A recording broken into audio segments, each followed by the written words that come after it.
Hey, this is Xerox Prime. Welcome to the Atomic Playground. This will probably be the last of my Preorder Apocalypse videos. This is Preorder Apocalypse are all the pre-orders that dropped in the same week in October. It was the first or second week. Man, all of these things just dropped, and the first one that dropped will be the last one we're going to look at is this dial tone. I know people got they were able to get the pre-orders earlier the year, got them in like first quarter sometime, and then more pre-orders went out and they just dropped again. And I got this one from Big Bad Toy Store. uh that's my Big Bad Toy Store is my go-to for if I can't get it on Hasbro Pulse, and I don't do Target. So yeah, so he finally came in, and I'll have a look. What the hell, we'll have a look at him, and then I'll show you all the stuff I didn't cover in my in these videos. Mostly the Transformers. It's just because I there's a lot going on, and it's like there's tons of transform. Not to say I've done a Transformer video here and there, and not to say I won't moving forward. Just for right now, for this time, I'm foregoing Transformer videos. I mean, Transformers is a big part of my collection, but yeah, right now we're gonna focus on the 6-inch stuff. So here he is, looking all dial tony. There you go. Yeah, I mean, that's him. What the hell? Oh, that's a electronic ear. Yeah, it's technology of the '80s today. Um, like I said, these classified figures, they don't do file cards. I mean, they just don't, which is unfortunate. And these symbols, are they supposed to mean something? Someone told me they meant something. There's the QR code in case you want to scan it. Here, I'll put up. There you go. Scan that. I'm not gonna scan it. I don't really care. So yeah. So let me. I dig the new graphics in the boxes they've been doing lately. Do I have one that's old style? Like, I can't tell. This is doesn't matter. No one cares. All right, let me get this open, and I'll be right back. All right, got him out of the package, and there he is. The figure itself, like the NECA stand, the peg's a little too big for his feet holes. Like I said, it's Hasbro's problem, not NECA. NECA, I mean, I can get him a stand on it, but really, he doesn't fit, which kind of sucks. The holes just might be too shallow. I think that's the problem. If they were deeper, and if I wanted to, I could probably drill that out, but I don't really want to.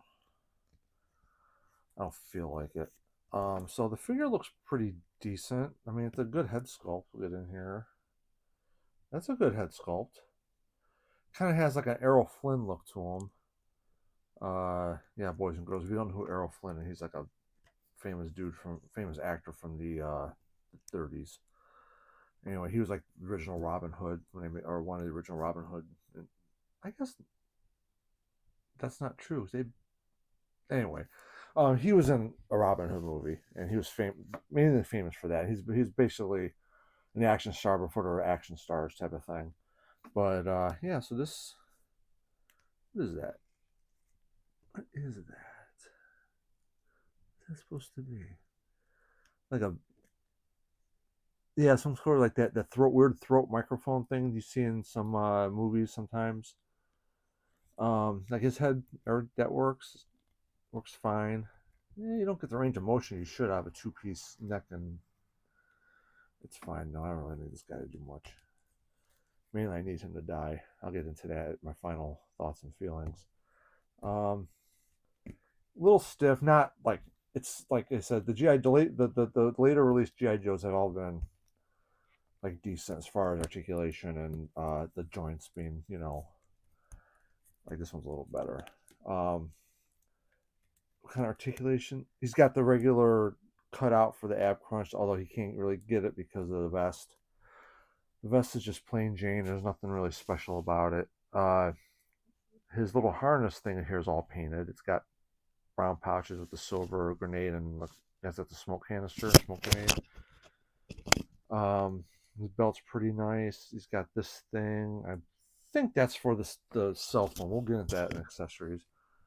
It's got a radio, but it's molded into the harness. You know, he's a communications guy. Why would you want him to get his radio out of his holder thing? Not a great deal of paint. Most of the stuff is like molded plastic, which is fine. I mean, is this a separate piece? Yeah, see, like the watch is a separate piece. Got a little bit of right on that, and this is a separate piece. He's got that's silver, like that's a separate piece. That's not painted.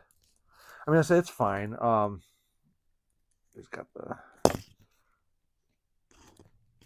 wrist swivel with the up down and out on this side. Pretty standard for G.I. Joes nowadays. He's got decent hip pegs. He's got the drop down. Does the things it needs to do. Knees are stiff, but it's there. I mean, like I said, I don't have to heat this figure. This figure seems all right. I'd rather not have to do anything all to him.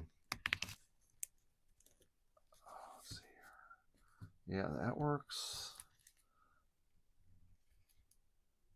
That's a little stiffer than it needs to be. That's a little stiff. I don't want to force that. So his left ankle is. I don't want to force. I'll have to heat that at some point if I feel the need. I'm not. I mean, it's a good-looking figure. I mean, he's if you're a dial tone guy, then this is a beret. I like that. This black with the silver. That's cool, and that actually fits on pretty good. If you're a beret guy, I'm not a beret guy, but I know all the Rangers. They wear berets. I know it's like a British, soldiers, like special ops guys wear them, and that's fine. When I was a kid, my Boy Scout troop elected to have berets. Like I said, I wasn't a fan, but you mentioned that to the adult scout leaders now, and they look at you like you're talking pig Latin or something. But we had berets. We legit had berets. So we'll get into the stuff here. It's got this big ass backpack. Even when I was a kid, this was goofy. Like, I mean, what are you carrying?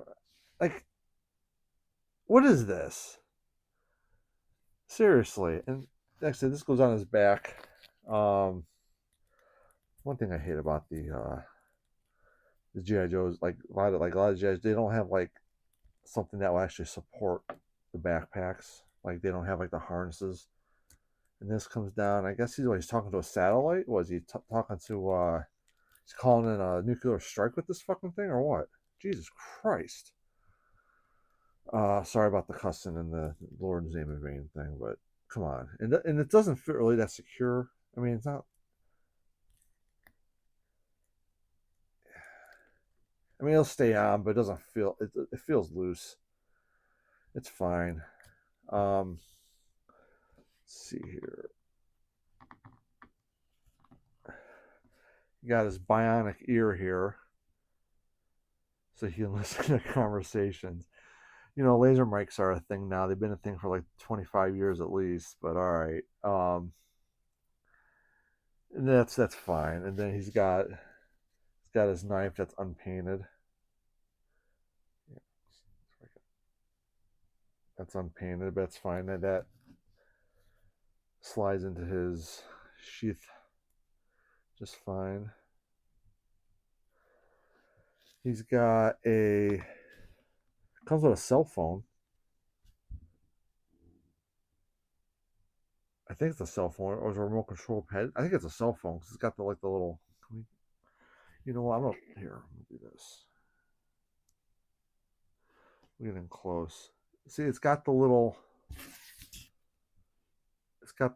cameras on it.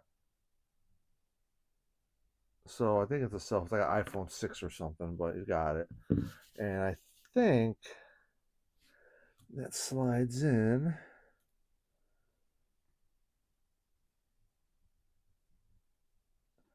Yeah, and I would trust that about as much as I've ever trusted any of my belt holders for my cell phones. He's got his gun, his ugly little gun. I feel like Dial-tone always comes with like the worst guns. I don't know why. The clip does come out, but it is in there snug. Usually they're pretty loose, but that's snug in there, so that's pretty nice. Uh, what is this? What is that? He doesn't have anything to. Oh, come on. Hold on here. Hold on. So what? You got this going on? Oh my god. Oh my god. Seriously with this? That's so lame. That's so dumb. It's so dumb. Um, but that's basically the figure. I'm gonna get them all geared up. We'll finish out this whole situation here I got going on.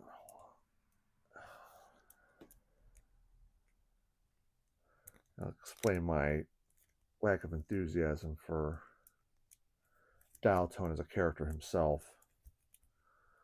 And it's nothing. I don't hate Dial-tone. It's just I don't know.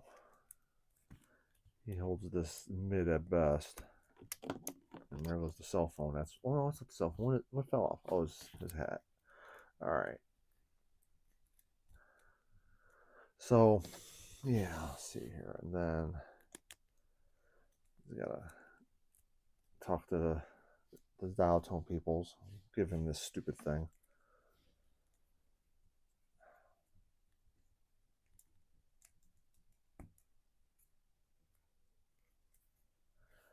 I mean, it's not a bad looking figure, and if you like Dial-tone, then go for it. I mean, I'm sure he's still available. I mean, this is like the technically this is still the first release, but what went out earlier this year was just like the ones they had done. I know they do that sometimes, but so that's him. All right, we're gonna wrap up Preorder Apocalypse here in 1 second. All right, so this is the roundup for my Preorder Apocalypse. This is everything. This is everything else that came in that dropped in that first week in October. Oh yeah. It was financially painful, but I'll get through it. Um, yeah. So like I said, this is the last aerial bot I needed. I have the other ones open. I just have to open that one. I'll get him open pretty soon. And then I got the Micronas here. I'm caught up with all my primes. There's that Beachcomber that nobody likes. It's trash. I think it's trash myself. It's not very good, but checks off definitely checks a box. Yeah, and there's Dial-tone, who in my head canon dies in the first episode.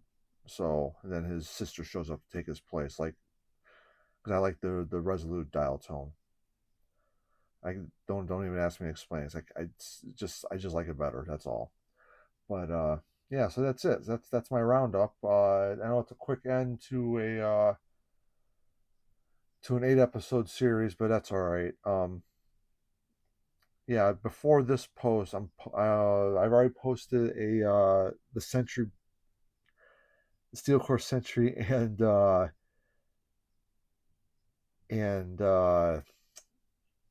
what is it, the defense port or whatever. It's trash. If you haven't gotten it, don't bother. Uh, unless you really want that Steel Core Century, because everything else comes with it doesn't make any sense. And I have an Iceman video that I already shot that I'm gonna put up, and I just got in the Legends